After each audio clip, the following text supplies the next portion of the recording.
Pedazo de vídeo acabamos de grabar con Rodrigo Villanueva, gestor del fondo Attitude Small Cap. Y ya os digo que ha sido una entrevista deliciosa. Hemos hablado de por qué invertir en small caps, de por qué invertir en Asia, de cómo usar las opciones para ser el inversor moderno. Le hemos hecho una ronda de preguntas rápidas relacionadas con red flags, con calidad, con aspectos de valoración, con libros, con qué piensa debatir al SP500. Bueno, el invitado no ha podido ser más explícito, no se ha quedado nada para sí. Y si os gusta la bolsa, si os gusta la inversión, muy atento a esta entrevista porque seguro os va a encantar. Rodrigo Villanueva, del fondo Attitude Small Cap. Así que con todos vosotros, aquí tenéis la entrevista.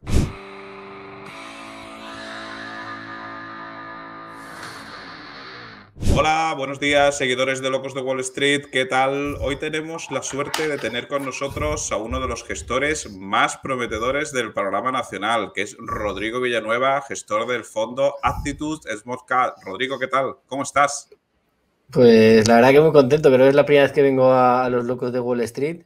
Ya he estado con vosotros en algún curso que habéis dado e impartido Exacto. a alumnos y la verdad que tenía ganas, ¿no? de hacer un vídeo en directo para todo el mundo, para los seguidores de los Locos y nada, a ti ya te conozco desde hace bastante tiempo y la verdad que encantado, ¿no? De estar aquí a hacer una entrevista así un poco amena y hablar un poco de todo lo que quieras. Genial. Pues os voy a contar porque esto, como ha dicho Rodri, teníamos muchas ganas de coincidir, pero va a ser de una tacada doble. ¿Por qué? Vamos a ver esta entrevista donde vamos a hacer un poquito formal, destacando la entrevista en tres bloques, que son tres características que diferencian a Rodri con respecto a otros gestores. Por ejemplo, Rodri es para mí una de las personas que mejor gestiona todo lo referente a small caps. Después también vamos a centrar el bloque de preguntas en inversión en Asia, China, que yo creo que hay mucho desconocimiento y como bien ha dicho Rodri, precisamente tuvimos la suerte de los alumnos del curso de análisis de estados financieros que nos hablara de la idiosincrasia de invertir en empresas asiáticas. Y la tercera también es el uso de las opciones. Pero eso va a ser la entrevista de hoy. Pero en el enlace, en la descripción del vídeo vais a encontrar un enlace donde vamos a tener la suerte en exclusiva para todos aquellos que seguidores de Locos de Wall Street que queráis registraros, de que en nuestra página web va a hacer un directo donde va a hablar de sus principales posiciones, de sus ideas de inversión, de su cartera y también va a responder preguntas tanto de partícipes de su fondo, desde aquí llamamos para que se registren, como de todo aquel que quiera estar en ese directo que va a ser el martes 22 a las 8 de la tarde. Tenéis en el enlace del vídeo el enlace donde Rodri, bueno, pues nos va a tener la deferencia para todo aquel que quiera de destripar en un ejercicio de transparencia las principales posiciones de su cartera, cómo gestiona su fondo y también responder preguntas. Y bueno, Rodri, si te parece, como te decía, vamos a iniciar lo que es la entrevista en estos tres bloques y el nombre de tu fondo, del fondo que gestiona, ahí está, es Attitude Small Cap. Pero para aquellos seguidores que a lo mejor sean menos avanzados, para ti, ¿qué es una small cap? ¿Cómo se define una small cap? Porque aquí no hay un baremo que sea, oye, pues esto 1 más 1 es 2 y ya sé que es una small cap. Es un batiburrillo. Para ti, para Rodri, ¿qué significa que una acción sea una small cap? Vale, pues lo primero de todo, para mí lo que es una small cap es una empresa de baja capitalización o que tenga pues un market cap, por así decirlo en inglés, mm, bastante bajo, ¿no? Y luego ya podemos hablar de este tipo de empresas, pues tiene un par de características, ¿no? Que hace que fondos pequeños solo puedan entrar, que tengan, bueno, primero, que la liquidez en el mercado sea menor que otros tipos de empresas, como pueden ser una empresa de media capitalización o de gran capitalización. Y esta especialidad del volumen hace que pues, puedan entrar a comprar a este tipo de empresas un tipo de fondo muy especial, ¿no? Un fondo más temático, un fondo de autor, un fondo pequeño, que bueno, pues al final no tenga muchos millones bajo gestión y pueda crear una posición relevante para el fondo de manera fácil, ¿no? O sin mover el precio del mercado, el precio de la acción de manera significativa. ¿Cuál es el baremo, no? A decir, oye, esto es una small cap o no es small cap. Pues al final yo creo que depende más de la liquidez que del valor de la empresa en sí. Es decir, podemos tener empresas que por lo grande que son podrían ser medias, pero que no mueven nada. Y empresas que son muy pequeñas, que tienen mucho volumen en el mercado, y hasta fondos medianos o grandes pueden crear una posición. Entonces, bueno, para mí es lo que sería una small cap, pero si nos vamos simplemente a la teoría, pues nosotros consideramos que una small cap es una empresa por debajo de los 2.000 millones de market cap, ¿no? Que es tal, nosotros no sabíamos exactamente dónde poner límites, en 1 billón, o sea, en 1.000 millones o 2.000. Nos fuimos a Fidelity, nos fuimos directamente a la metodología que se sigue en las grandes firmas de inversión, y bueno, pues cogimos esa y lo tenemos dividido así. Creo que es NanoCap de 0 a 25 millones, donde llegamos también, gracias al fondo es pequeño y podemos llegar a algunas empresas de baja capitalización de entre 13 millones, 20 millones. Luego están las microcaps, que se consideran entre 25 y 100 millones de valor de mercado, donde tenemos, yo creo, también una exposición bastante relevante. Creo que tenemos el 30% del fondo ahí. Y luego el small caps, que es entre 100 y 2 billion, donde ahí pues está la mayoría de la cartera, ¿no? Es lo que normalmente miramos.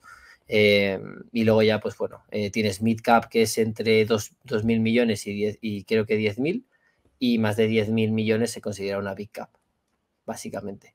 Pero bueno, pues cada uno, si le preguntas a otro gestor seguramente de small caps, te podría decir otra cosa. La CNMV, el regulador español, tampoco fija unas directrices para decir qué es small cap y qué no. Y bueno, pues es un poco libre, ¿no? Según cada uno, subjetivo, por así decirlo. Bueno, Rodri, y nuestros seguidores, como decía, que a lo mejor no te conozcan y que estén empezando en esto de la bolsa y vean que las principales acciones que todo el mundo habla, que si Meta, que si Apple, que si Berkshire Hathaway, que si Warren Buffett ha invertido y tal, ¿qué ventaja tiene para un inversor retail o para un fondo pequeño como el tuyo invertir en el small cap? Porque al final estos seguidores pueden decir, bueno, si yo puedo invertir en Apple, en Meta y tal, ¿qué ventaja tiene invertir en small caps?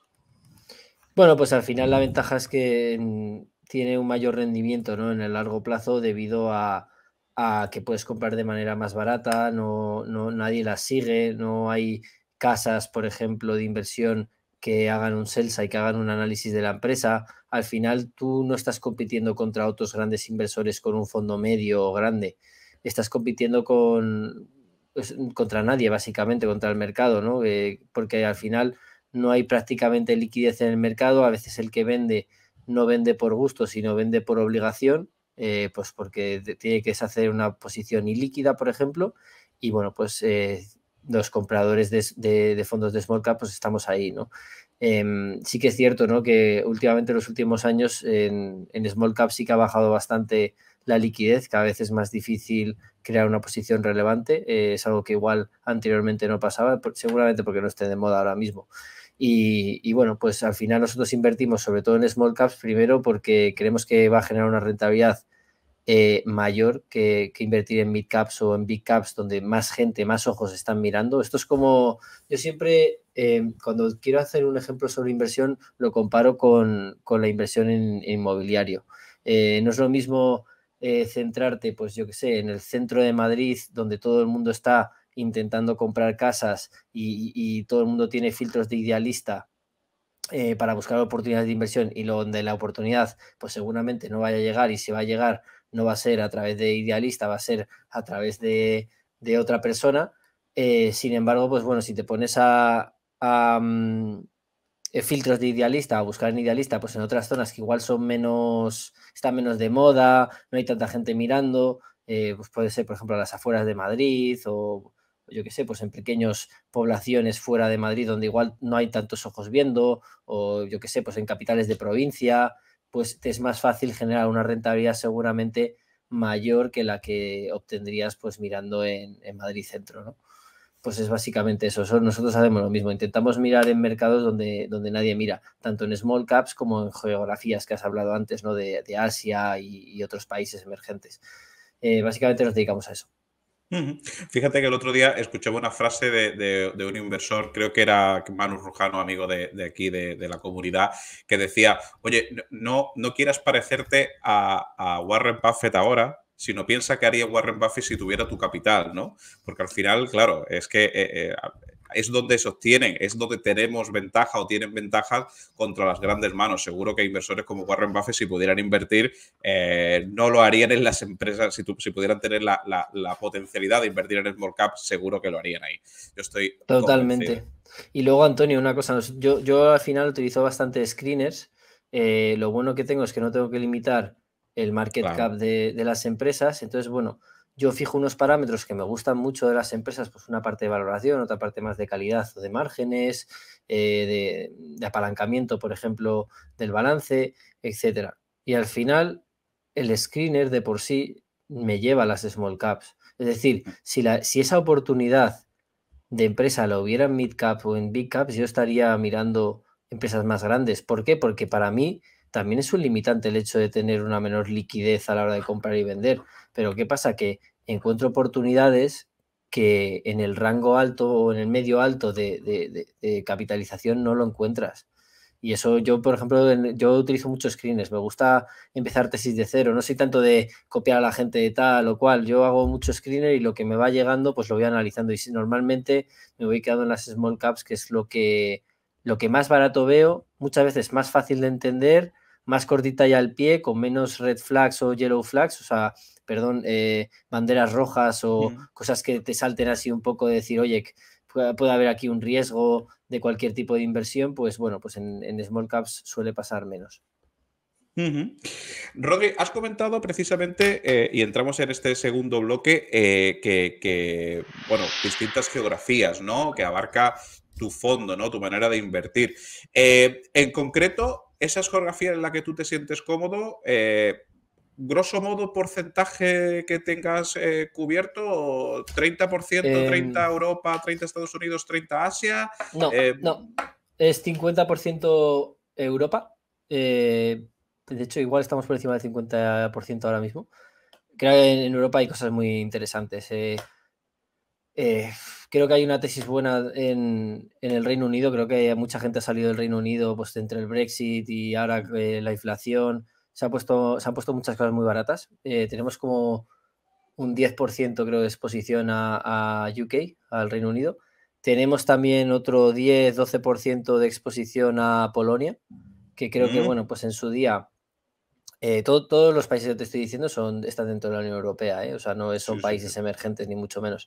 Polonia, pues al final yo creo que siempre ha sido un país bastante barato, es difícil de comprar allí. Por ejemplo, muchos brokers que nosotros tenemos con los fondos no ofrecen Polonia a la hora de poder comprar acciones. Nosotros nos hemos tenido que abrir un broker, o bueno, le he pedido yo específicamente un broker polaco para poder tener presencia allí, comprar y luego también pues tener acceso al sell side y al management, que me parece muy, muy importante y sobre todo en este tipo de países que a veces pues, se te puede escapar algo, ¿no? En la parte macro. Luego tenemos también bastante Italia, hay muchas small cap en Italia que nadie sigue, que salen también de IPOs. Está destrozado también. Allí tenemos otro 10% prácticamente. De hecho, este mes hemos empezado a comprar una compañía nueva que salió de IPO o sea, salió a bolsa hace 2 años y la verdad es que nosotros nos parece muy, muy barata. Y como esas hay muchas y lo hemos visto en los últimos años. Hay dos empresas que yo seguía para el fondo, para meterlas en el fondo, que eran Sevino y Finlogic, y ambas las han opado el año pasado. Y son empresas que salieron a bolsa hace 3-4 años y bueno, pues que estaban tan baratas que al final ha decidido la familia excluirlas de bolsa. Y yo creo que ahí existe también otra oportunidad. Tenemos un 50% en Europa, muy cómodos con ello. Tenemos otro 30% en Asia-Pacífico, desde Hong Kong, China, pues empresas que tienen también negocio en Vietnam, o sea, bueno, por toda Asia-Pacífico. Yo creo que es algo diferente, ¿no? A lo que hay normalmente en otro tipo de fondos, donde el peso en Asia siempre está infraponderado. Infraponderado también comparado con el MSCI World. El MSCI Exacto. World no sé qué porcentaje tiene el MSCI de Asia, pero seguramente sea por encima del 15-20%, cosa que la mayoría de fondos que conocemos nosotros pues no tienen esa exposición a equities en Asia. Entonces, bueno, yo me interesa bastante la región como cualquier otra, pero aparte yo creo que están unos múltiplos muy interesantes. Creo que no está nada de moda, ha salido mucho flujo en los últimos 5 años de la región, pues por diversas razones. Yo me acuerdo desde todo el problema con Hong Kong, eso hizo salir mucho dinero, empezó el COVID, que también empezó en China.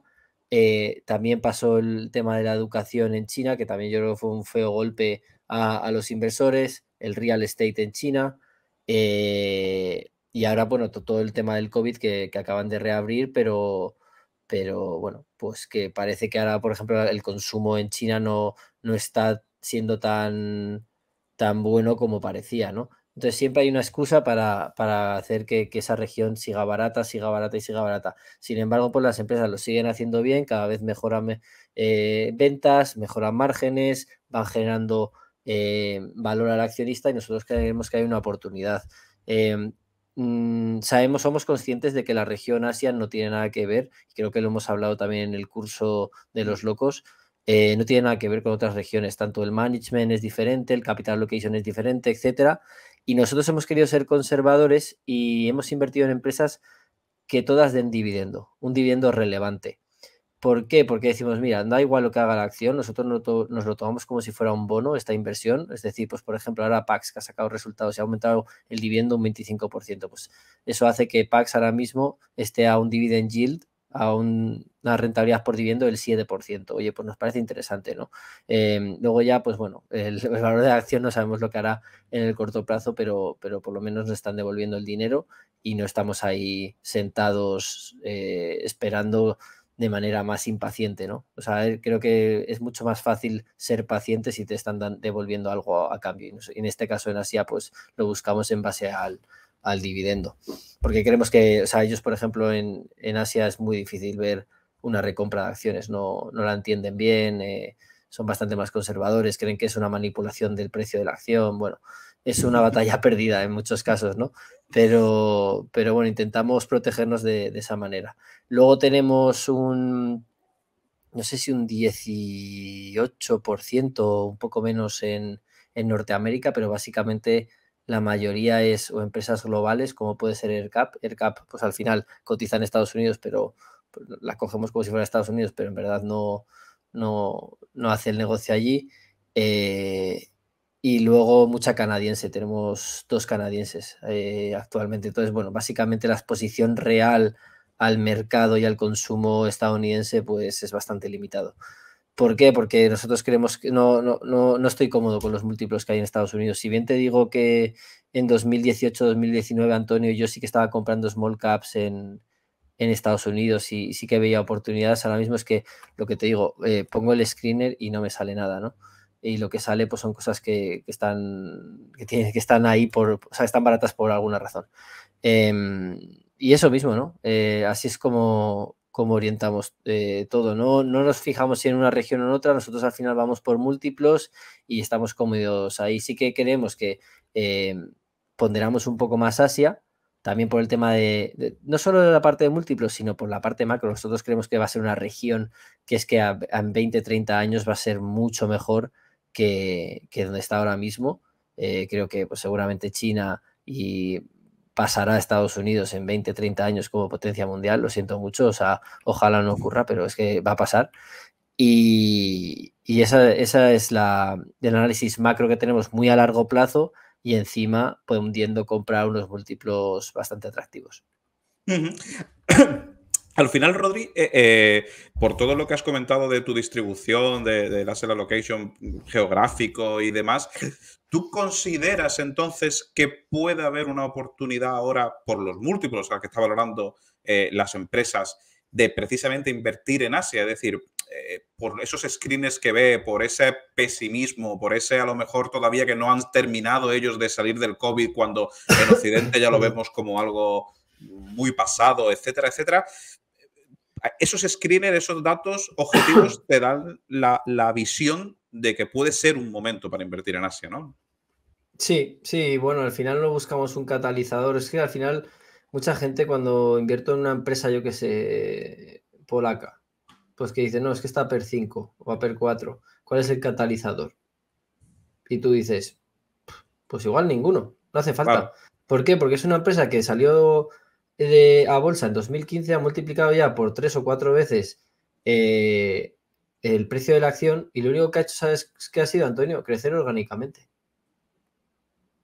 Te va creciendo a un 10, 15, 20% al año, pam, pam, pam, pam, pam, y al final, pues eso, aunque sigan valorándotela a PER 5, tú siempre, siempre el PER 5 constante, el precio de la acción va creciendo un 20%, si el EPS va creciendo un 20%.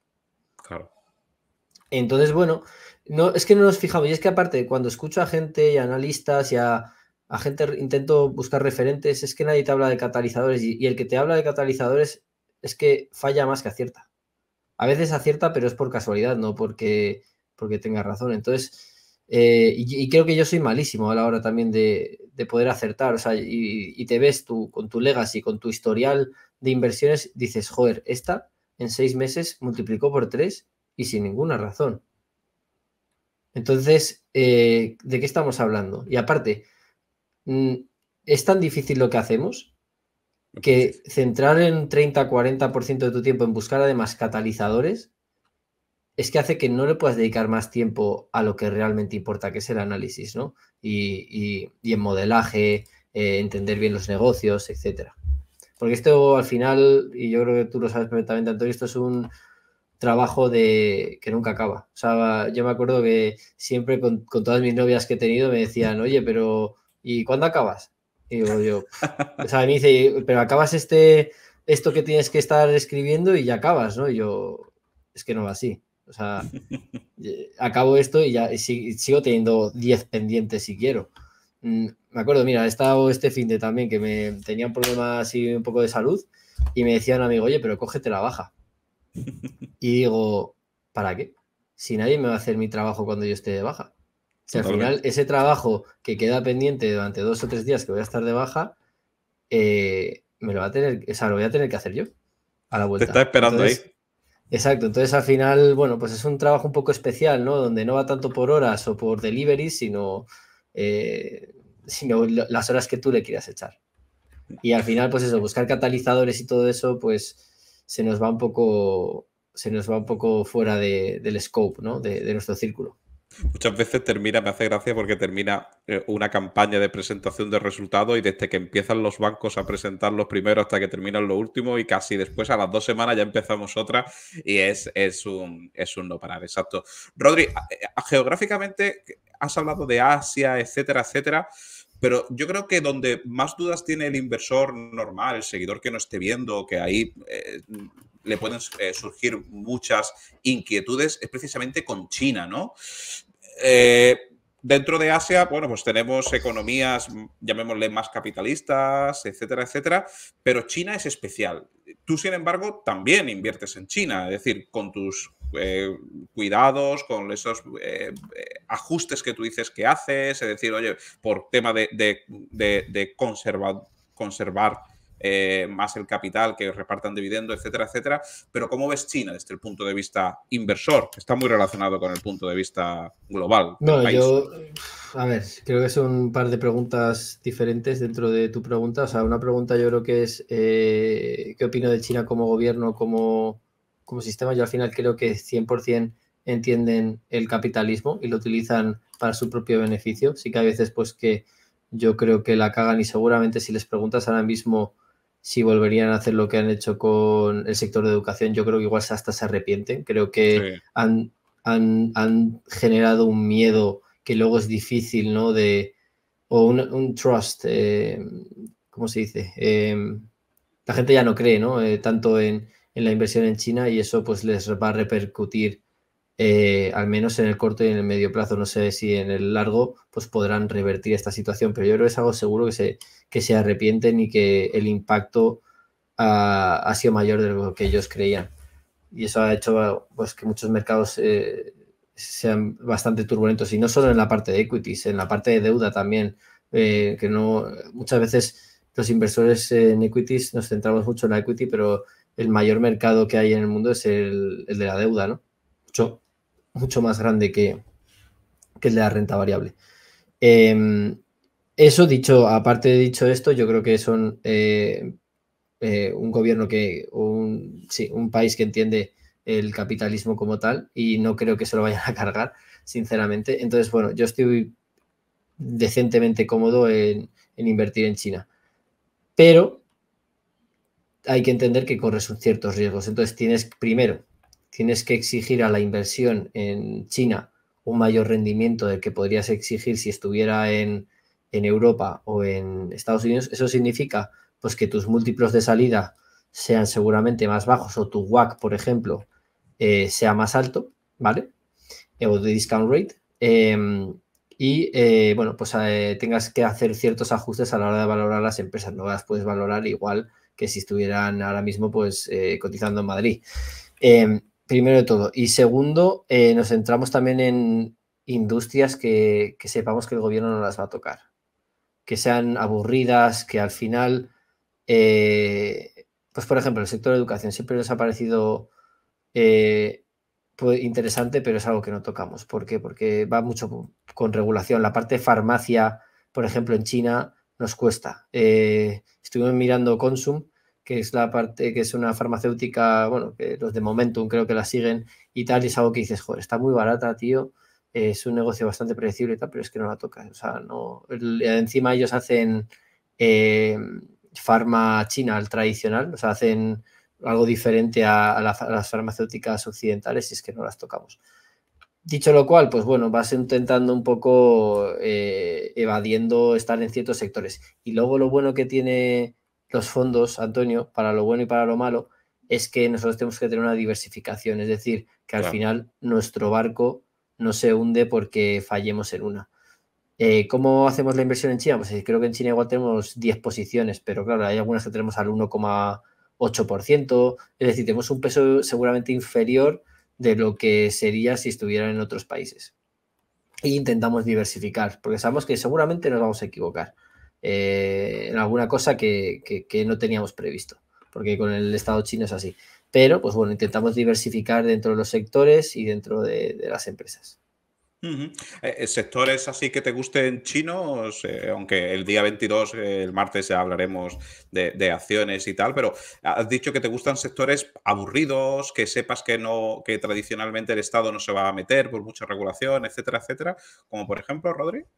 Bueno, pues te pongo un ejemplo. Nuestra máxima exposición ahora mismo temática en el fondo son restauración en China y en Hong Kong. ¿Por qué? Porque bueno, las empresas están destrozadas, algunas de ellas han caído en los últimos 5 años más de un 80% de su valoración en mercado. ¿Por qué? Pues bueno, por distintas razones. No se ha puesto de moda, no está de moda la región, ha pasado el COVID, encima pues han sufrido durante el COVID porque han tenido restricciones a la hora de los chinos poder consumir en restaurantes. ¿Qué pasa? Pues que ahora con todo el reopening, ¿no? La vuelta a la normalidad, pues creemos que va a ser un sector que va a tirar bastante bien. Y las empresas están pues a unos múltiplos normalizados, no los actuales, muy baratos. Entonces, bueno, tenemos 3 empresas diferentes, 3 franquicias diferentes. Agisen, que es un 5 o un 6% tenemos. Otra que se llama Tank Palace, que tenemos un 4%, y Taijin, que es un 3 y pico. Pues para que te des cuenta, Antonio, ya simplemente diversificamos entre 3 empresas, que seguramente Agisen sea la más barata, pues seguramente, pero nunca la verás un 10% del fondo, aunque pudiéramos tenerla.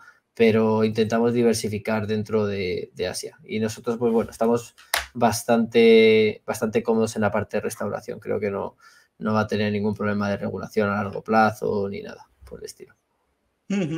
Bueno, Rodri, hemos hablado también un poco de algo que te caracteriza tu estilo de gestor, es decir, del tema demográfico, que no te pones cortapisas a invertir en una región u otra, aunque sí, obviamente tienes en cuenta, como has dicho, ajustes que hay que hacerle en función del riesgo. Y otra característica que también te denota y que en ese caso también nos unen lazos estrechos con la comunidad de locos de Wall Street es que nosotros siempre decimos que el gestor moderno, el inversor moderno, tiene que tener dentro de su arsenal como herramienta las opciones financieras. Tú también utilizas las opciones financieras en algún que otro vídeo que te he visto explicando en Rankia, etcétera, etcétera, cómo gestionas tu fondo. Le ayuda he visto cómo ayuda a generar menos volatilidad en el fondo, como te genera una rentabilidad extra para el partícipe, etcétera, etcétera. Entonces, ¿qué piensas tú de ese axioma que defendemos en los locos de Wall Street de que el inversor moderno sí o sí debe contar con las opciones? Totalmente. Yo creo que es muy importante entender todas las posibilidades. Mira, yo las opciones, hacía mucho no lo explicaba con este ejemplo, pero para mí las opciones es como si tú quieres pintar. Tú puedes pintar en blanco y negro o puedes pintar en blanco o negro y con diferentes colores. Entonces, el número de posibilidades al final hace que tu obra de arte pues, pueda ser mucho mejor de la que sería con menos opciones. Nunca mejor dicho. Entonces, las opciones es otra herramienta más con un subyacente que no deja de ser la renta variable, que te permite modelar bien tu cartera, tanto para aumentar el riesgo como para disminuirlo. Y eso, pues al final el conocimiento siempre es bueno, ¿no? ¿Qué pasa? Pues esto es como todo, ¿no? Si haces un mal uso de lo que es, por ejemplo, el apalancamiento que pueda ser en opciones, pues te puedes irte a cero. Entonces, también tienes que ser consciente de ti mismo. Oye, ¿estoy hecho yo para utilizar opciones? Porque si ya de por sí invertir solo en renta variable hace que tengas que ser muy fuerte mentalmente, psicológicamente, intentar no sesgarte por los resultados, sino más por el método, pues si no tienes una buena base, ¿no? Como inversor en renta variable, creo que es un error, ¿no? Que te metas en opciones porque el factor psicológico seguramente aumente, tienes que ser aún más frío y puede ser un desastre. Si lo haces mal puede ser un desastre. Entonces yo diría, fórmate, conócelas, utilízalas si están hechas para ti, que no están hechas para todo el mundo, ¿vale? Y nosotros, pues bueno, las utilizamos de manera bastante conservadora, siempre para disminuir el riesgo, no para aumentarlo. Y nosotros estamos como, o sea, al final nosotros somos un fondo que no es para sacarla del estadio, no queremos hacer una rentabilidad del 100% o 200% o lo que sea. Nosotros buscamos generar una rentabilidad estable a largo plazo, si es posible de doble dígito, por encima, pues nuestro rentabilidad objetivo es siempre por encima del 7%, y las opciones para apalancamiento, o sea, para generar más riesgo no las necesitamos, porque nosotros de por sí, nuestro subyacente creemos que puede dar esa rentabilidad. Entonces, la utilización de opciones es básicamente más para disminuir el posible riesgo, ¿no? Con venta de puts, por ejemplo. Pues, precisamente eso, Rodri, ¿cuáles son las operativas que tú usas para que el que no te conozca diga, oye, pues mira, aquí como un gestor profesional está hablando en este caso inclusive para minorar el riesgo de su cartera? ¿Cuáles son las operativas básicas que usa? Es decir, si puedes poner por algún ejemplo, oye, pues sí, mira, me puedo gusta una dar los ejemplos. empresa, vende una put por debajo, etcétera. Esto, Antonio, es bastante volátil. O sea, nosotros no tenemos una estrategia fija de opciones. Claro. Vamos a tener que utilizar opciones ahora sí o sí. De hecho, por ejemplo, ahora mismo nuestra política sería, ahora cuando venzan las opciones a 15 de septiembre, creo que la tenemos fijado, no vamos a hacer más opciones. ¿Por qué? Porque ahora mismo pues queremos que la volatilidad está bastante baja, nos cuesta encontrar opciones que dices, tío, de verdad merece la pena entrar aquí. Entonces, va cambiando según el mercado. ¿Qué pasó? Pues mira, nosotros empezamos el fondo de inversión el 23 de febrero y el 23 de febrero, igual la cartera modelo lleva ya un 15% de rentabilidad en el año o más. Había fondos de small caps, eso, que estaban en el 15%, 10%, y a nosotros nos dio un poco yuyu y decimos, joder, macho, está subiendo muchísimo con toda la que está avanzada de la inflación, de los tipos de interés, que esto no va a seguir subiendo sí o sí. Y aparte, pues estamos montando la cartera, pasas con un 100% de liquidez a ir comprando poco a poco, dijimos, oye, mira, pues metemos el 10% en venta de puts, cosas interesantes que yo ya conozco de hace tiempo, que igual no son tan small caps, pero son mid y big caps que van a dar una rentabilidad bastante interesante, hasta uno, que vayamos montando la cartera, y dos, que vayamos encontrando también mejores alternativas, porque nosotros, pues bueno, al final de febrero a septiembre que hemos fijado las opciones, pues hemos estado analizando más cosas y tenemos más oportunidades. Y luego, aparte, pues era una manera también de protegernos ante una posible caída del mercado, que también se dio. O sea, al final, pues bueno, mira, justo, por así decirlo, tuvimos suerte, porque al final nunca sabes cuándo va a caer el mercado. Pero, pues bueno, nos protegió justo, o sea, fue efectiva para protegernos de la caída. De ese 10% de la cartera, pues en vez de haber estado invertida en renta variable, pues estaba en venta de puts, que al final, pues la mayoría de ellas, menos un Agarro, están fuera de dinero y ya las hemos cerrado, de hecho. Entonces, bueno, eso es nosotros como lo hacemos con venta de puts.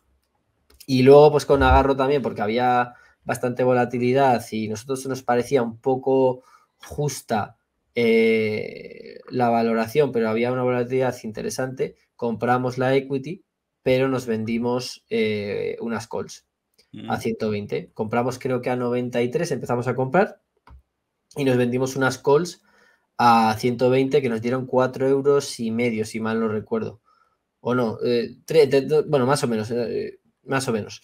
Y pues nosotros dijimos, oye, mira, nosotros, si Nagarro llega a septiembre a 120, nosotros ganamos la prima más 30 euros sobre 90, que es un 33% de rentabilidad en menos de 6 meses, oye, tío, yo lo firmo y ya está.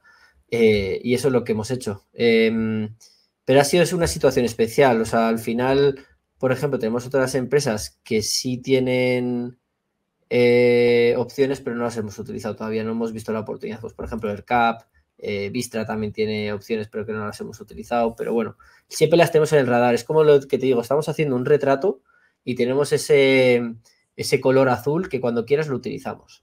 Pero pues nos ha dado el caso de que quede bien en el cuadro, ¿no? Rodrigo, a ti que también te une una amistad como nos ha pasado a nosotros con Carlos Santiso, por ejemplo, el tema de cobertura, él utiliza mucho las opciones como una forma de siempre tener una parte de su fondo cubierta, sistemática, etcétera, etcétera. En ese caso, vosotros ahí en la gestión del fondo no lo hacéis per se, ¿no? De forma sistemática, ¿no? Como cobertura, digo, las opciones. No, es que nosotros no queremos pagar por cubrirnos, o sea, preferimos que nos paguen. Por eso hacemos la venta de puts. O sea, y aparte el hecho de pagar ya hace que te hagas hacer market timing. Es decir, oye, tío, pues ahora me cubro, ahora no, o sea, y no, es que no creemos en eso. Yo no creo en eso, o no soy bueno en eso, ojalá fuera bueno. Entonces, como no sé cuándo va a haber catalizador y tal, yo lo que pienso con una opción, una venta de put, es soy el tío más frío del mundo, oye, si cae por debajo de esto, estoy tranquilo porque la valoración me da de que es una empresa muy buena, poca incertidumbre y tal, y pues si no ocurre, pues yo gano esta prima. Pero en el caso de hacer ya una cobertura ya es diferente. La manera en la que tienes de entender y ejecutar la opción, la cobertura es algo más diferente, ¿no? Tienes que ya tener un sesgo, o sea, tener una opinión sobre el mercado. Entonces, no, a mí no me convence, sinceramente, no me convence. Bueno, Rodrigo, vamos encarando la parte final de la entrevista y teníamos reservado una sección que yo creo que gusta mucho a los seguidores, que es una especie de ronda de preguntas rápidas para conocer más desde el punto de vista del seguidor de Locos de Wall Street, incluso del partícipe de Actitude Moscal que nos está viendo, quién es la persona que está detrás de la gestión, ¿no? Entonces, Rodrigo, para que sean preguntas de respuesta relativamente rápida, es decir, oye, no hace falta que sea un monosílabo, ¿no? Pero tenemos aquí una serie de preguntas un poco de gestión, de finanzas, tal.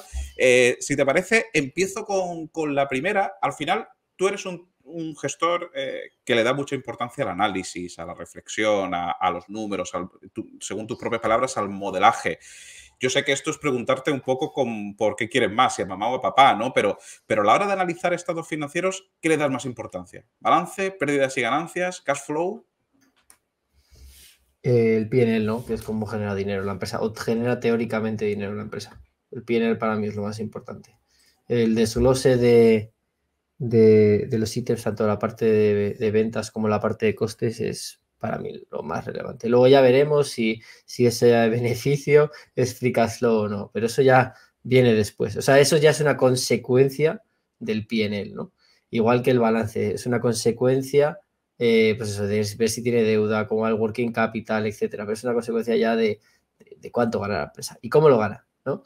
Y luego sí, igual cosas así, tips, cositas que miro yo mucho. Modelo mucho la palanca operativa del negocio. Me voy ítem a ítem, no me vale un desglose de decir, oye, aquí, yo qué sé, Administrative and General Costs. No, o sea, vamos a ver qué hay ahí. Entonces tú te haces un desglose del P&L. No tiene que ser súper extenso, decir, oye, es que vas todo al detalle, no. Tiene que ser lo relevante. Una cosa es relevante y otra cosa es detalle. Exacto. Entonces, tú tienes que entender, cuando tú ves una empresa, tú tienes que entender, oye, ¿por qué? O sea, son cosas de decir, oye, y lo dice Álvaro Guzmán, tú tienes que venir con el trabajo hecho. Tú tienes que saber por qué en 2015 el margen operativo era el 15% y ahora es del 18%. O sea, ¿de dónde has salido esos 400 básicos? Y tienes que saberlo, decir, oye, pues este ítem tal, por esta palanca, porque esto al final no va acorde a las ventas, sino que es un coste fijo, entonces al subir las ventas, pues tal, y te sube el margen al 400%. Eso es clave. O sea, entender el P&L es clave. Y luego ya veremos, pues eso, cómo afecta, pues por ejemplo, la deuda, el free cash flow, el working capital, etcétera. Pero el P&L es clave, tío. Y es entender, pues esa es todo, es entender todo. Pues, por ejemplo, muchas veces dices, oye, tal, esta empresa, joder, es que si le suben el precio de los plásticos. ¿Pero cuánto es el precio de los plásticos? ¿Un 5% de los costes o un 30%? Claro. Esos son las preguntas que te tienen que hacer en el examen y que las tienes que resolver. ¿Vale? Porque hay mucha gente que dice, cuando tú le presentas una tesis, te empieza a sacar punta en cosas que no son. que dices, vale, sí, pero ¿es relevante o no es relevante? Lo que es relevante aquí es esto, esto y esto. ¿Vale? Si, yo qué sé, pues, por ejemplo, los salarios. Oye, si te suben mucho los salarios, si no, tal. Entender bien eso. El PNL te da muchísima información de las palancas del negocio. Una red flag, Rodrigo, que veas en una empresa y ya digas, ya no miro más, ya la descarto, forever.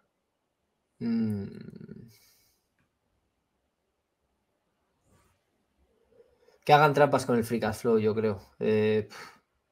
Si no llega el free cash flow, malo. Eso he visto ya bastantes. Bueno, pues eso yo creo que una de ellas, más de análisis forense.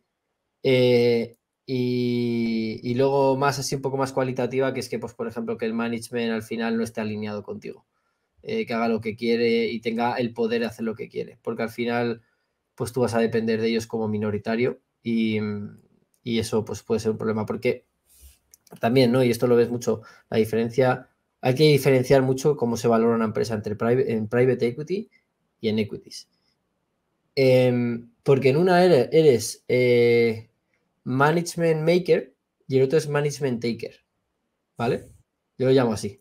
En uno es tú, el management es el que es y no lo puedes cambiar, y en otro eres tú el que decide quién va a ser el management y cómo va a ser todo. Entonces, muchas veces tienes que ver si el management está alineado con los minoritarios o no.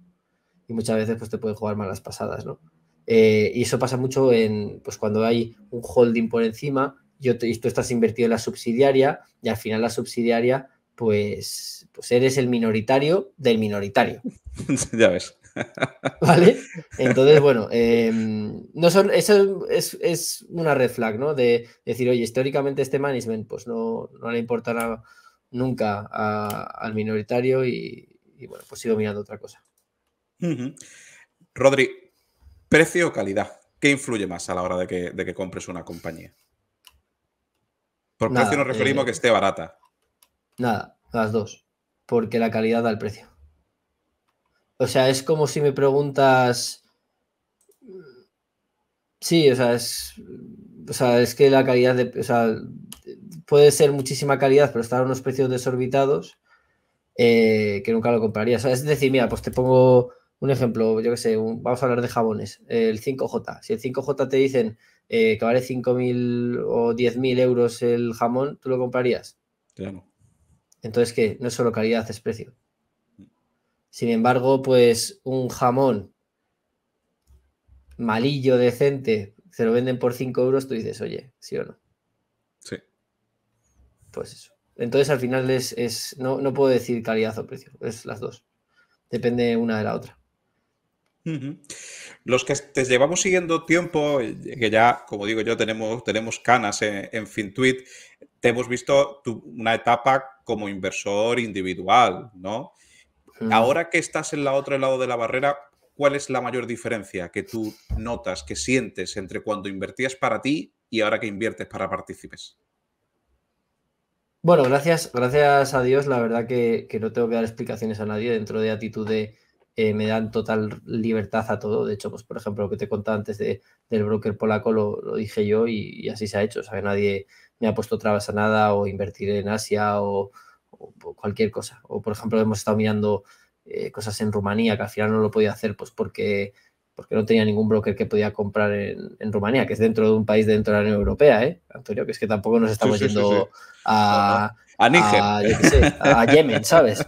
Sí, sí. Entonces, bueno, gracias a eso, o sea, gracias a Dios, la verdad que tengo total libertad, pero sí que a la hora de portfolio management es mucho más diferente organizarte con 30 empresas a organizarte con 12 o 15. O sea, el salto es brutal. Es como jugar en segunda división o segunda B y dar el salto a primera. ¿Por qué? Porque tienes que hacer 30 modelos. O sea, yo antes hacía unos modelos brutales, iba al dedillo con todo y ahora me he dado cuenta, oye, Rodrigo, las horas del día son 24, siguen siendo 24, pero ahora tienes que cubrir el doble. Entonces, bueno, pues intento no equivocarme, pero pues por ejemplo en alguna cosa de working capital pues no lo modelizo como si fuera un private equity, ¿vale? Entonces, eso sí que me ha limitado, sí que me ha hecho cambiar la manera en la que tengo de analizar y de, por ejemplo, modelar, que para mí es muy importante, Antonio. Sí. ¿Qué más te puedo decir de eso? Pues al final es que... Yo sobre todo, perdona, Rodri, era con respecto a la responsabilidad con los partícipes. ¿Cómo te afecta eso con respecto a tú decir, oye, acierto o me equivoco cuando soy inversor, ahora que detrás tengo partícipes, Nada, ¿cómo cero. llevas eso? Porque dos cosas. Número uno, yo siempre he confiado en mí, entonces me es igual. O sea, si tú tienes un método y lo confías en ello, pues te da igual si eres inversor privado o gestor de un fondo.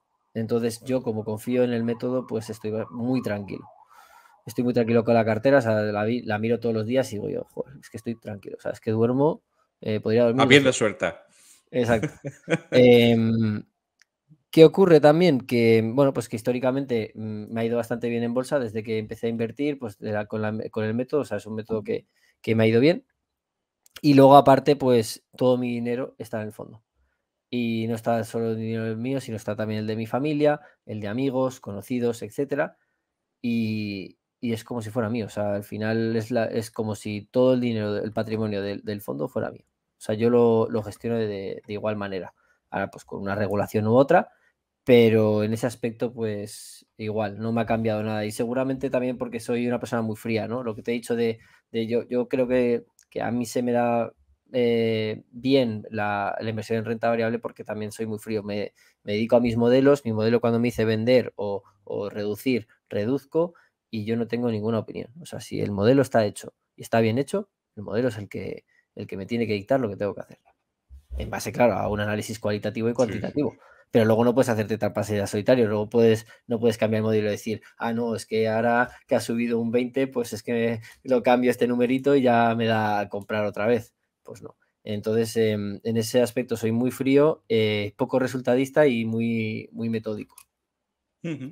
Rodri, ¿qué opinas de estas voces que siempre están ahí un poco troleando y demás? Que bueno, no son tan troll. Hay voces inclusive autorizadas que dicen que al final a largo plazo un gestor no puede batir al SP500. Bueno, pues que es una persona resultadista, ¿no? Es como si en póker tienes dos ases, bueno, tienes dos ases y vas all-in contra dos reyes y acabas perdiendo. A la larga, pues seguramente ganes. ¿Qué pasa? Pues que el SP500 desde 2009 pues ha sido un índice que ha ido muy bien. Entonces, estamos ya siendo resultadistas porque estamos cogiendo el mejor índice que ha ido en los últimos 10, 15 años. Es decir, es como si me pongo yo a ser entrenador del Atlético de Madrid, por poner un ejemplo, no soy de ninguno. Y digo, oye, pues es que tienes que replicar lo que ha hecho el Real Madrid en los últimos 10 años, que ha ganado no sé cuántas Champions. Pues bueno, es que el Real Madrid llevaba antes de esas Champions que han ganado 10 años sin ganarla, o no sé cuánto tiempo, pero llevaba mucho tiempo sin ganar una Champions. Entonces, te estás sesgando mucho por el resultado. No me parece bien compararte contra el SP500. O sea, yo siempre creo que te tienes que comparar contra el MSCI World. Ya está. ¿Por qué? Porque son todas las oportunidades y es toda la renta variable. Exacto. Y punto. Y dejas de ser resultadista. ¿Por qué? Porque estás cogiendo lo más amplio, ¿vale? Y bueno, pues si tienes igual un fondo de Europa, pues el MSCI de Europa.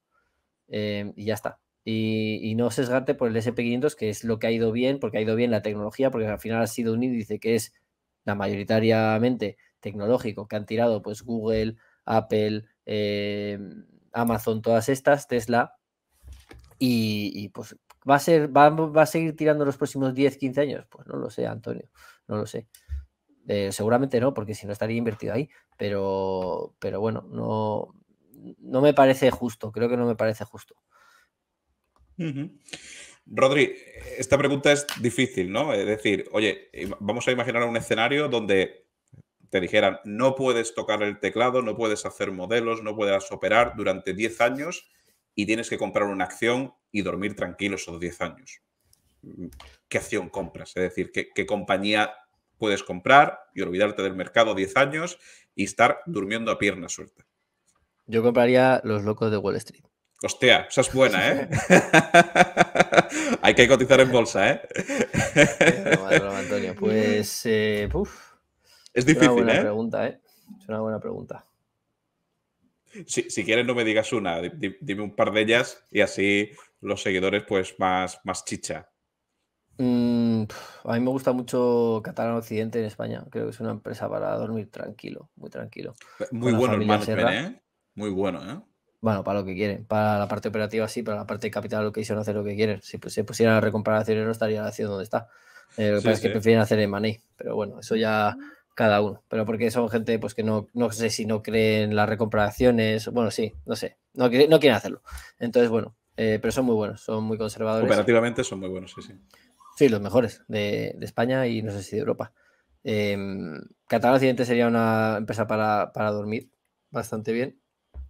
Y a mí siempre me ha gustado dentro de las FANG, así por ir un poco a donde yo creo que tú quieres ir, a mí siempre me ha gustado Alphabet. Alphabet Sí. siempre me ha parecido interesante, nunca estaba a unos múltiplos para poder entrar, pero creo que sería una de decir, oye, a 30 años, 40 años, es la típica que me compraría porque creo que es muy difícil, tiene un mod muy alto, me parece que va a ir bien, o decentemente, simplemente yo creo que perder dinero con Alphabet sería bastante difícil, pero bueno. Rodri, por último, ¿qué libro te ha marcado más? ¿Crees que te ha marcado más como inversor? Yo siempre recalco en esta pregunta la palabra marcado, ¿no? Porque al final nos gustan muchos libros, tú lees finanzas, tal, te gustan, pero hay alguno que lo lees y te cambia un poco el sentir, cambia cómo ves las cosas. Para mí uno fue de ser un mono inversor a ser realmente un inversor bueno, o sea, profesional, para poder trabajar pues, en un hedge fund, un fondo de inversión. Para mí fue el libro de Valuation de McKinsey y me hizo replantearme todo, porque ya, o sea, te toca ahí porque yo pienso mucho, ¿vale? O sea, yo aparte cuando le doy vueltas a las cosas, entonces los conocimientos que te da la parte del ROI, que tú no los ves de por sí, a no ser que te lo cuenten bien y la verdad que lo cuentan perfecto y una vez sabes eso, esa base teórica del ROIC, de la reinversión sobre el capital invertido, del crecimiento orgánico y tal, desarrollas muchas más cosas.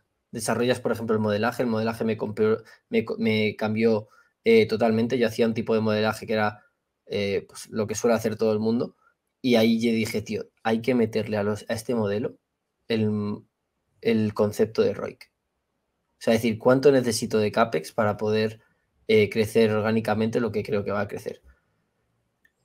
Y eso me cambió, pues todos los modelos que cambié, modelos que uno estaba hecho como su padre y su madre, otro diferente, otro con otro tal, y dije yo, todos los modelos tienen que ser lo mismo. ¿Por qué? Porque tú al final a la hora de invertir tienes que comparar peras con peras y manzanas con manzanas. Entonces, si todos los modelos, si cada modelo es de su padre y su madre, estás comparando una pera con una manzana. Entonces, no sabes si comprar peras o comprar manzanas o reducir manzanas y comprar, yo qué sé, limones. Entonces, eso me cambió todo desde el del modelaje, de la parte interna, por así decirlo, de los modelos. Y luego también me hace entender bien, pues, por ejemplo, el free cash flow, un poco ir más allá, ¿no? Te hace ya entender bien el capital allocation, cuándo se destruye valor en una empresa, cuando no, pues que, por ejemplo, y esto también lo habla Terry Smith, que a mí ya fue el primero que me hizo clic, porque yo me vi todas las conferencias de Terry Smith y creo que en las primeras de ella, que no sé si habla de Tesco, creo. Habla de una empresa que crece mucho en ventas, crece en EPS cada año, y él dice, pero esta empresa está destruyendo capital. ¿Por qué? Porque el roce al que está reinvirtiéndolo es cada vez menor.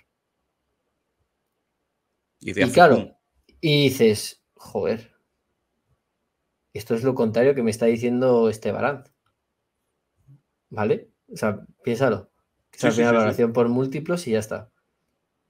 Y dices, joder, pues vamos a dar una vuelta y ahí empiezas a desarrollar. Pues lo que hemos hablado antes, por ejemplo, lo que te he dicho de, oye, una empresa que está per 5, siga per 5 en 10 años, pero claro, te va creciendo orgánicamente tanto, un 20%, porque su roce es del 20% y puede reinvertirlo todo al mismo margen, pues te crece un 20% en bolsa. ¿Por qué? Porque siempre, aunque esté a per 5, va, Pues para llegar a esa conclusión, mi yo, antes de haber leído Valuation, no hubiera llegado a esa conclusión. Entonces me ha hecho desarrollarme en muchas facetas, pues por ejemplo a la hora de entender los catalizadores, o sea, todo, la parte de modelaje, la parte de capital allocation, todo. Y eso me ha cambiado muchísimo, Antonio. Pues, Creo que ahora pues soy mucho mejor que antes. Y fue el libro.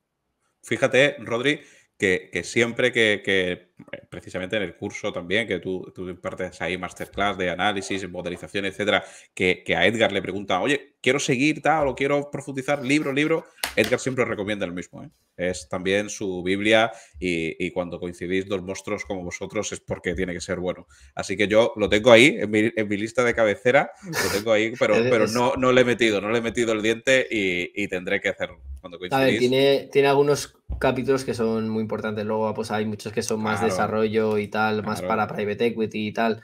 Pero tiene unos que para mí son la Biblia, o sea, tal cual. O sea, te lo tienes que saber de memoria. Y luego, yo lo que hacía era, vale, entendido todo esto, vamos a hacer una calculadora de ROIC en Excel. Y me acuerdo de un día que después de leer el capítulo, o sea, me pasé como 12 horas con un modelo de ROICs ahí, en plan, y yo diciendo, y esto, ya lo meto en el PNL, tal, y lo dejé todo cuadrado. Pero lo típico que dije, esto me va a cambiar todo, o sea, esto hay que desarrollarlo bien y luego conseguir desarrollarlo. Pero sí, la verdad que muy buen libro, muy buen libro. Sí, estoy sin duda.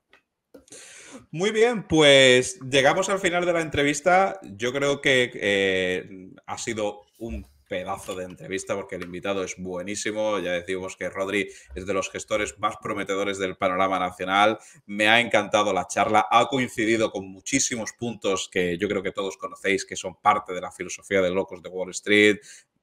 Análisis, modelaje, hacer due diligence, detalle, opciones, mente abierta, etcétera, etcétera. Y os recordamos, el día 22, el martes, tenéis el enlace en la descripción, Rodri nos va a hablar ya de compañías, nos va a hacer un resumen de su cartera, principales compañías en las que cree y sobre todo podréis preguntarle cuestiones relativas a eso, a sus compañías que él invierte, tesis, temas relacionados con su cartera, etcétera, etcétera. Así que, lo dicho, muchísimas gracias, Rodri. Nada, tía Antonio, gracias por la oportunidad y cuando quieras volvemos. Nada, el placer ha sido mío y las gracias te las damos a ti por ser tan cariñoso como eres con la comunidad de Locos de Wall Street. Y sin más, nos despedimos. Si queréis apoyar al canal, ya sabéis, suscribiros, darle like, porque así traemos a invitados de este lujo como Rodri Villanueva de Actitude Small Cap. Un abrazo. Hasta luego, chicos. Chao.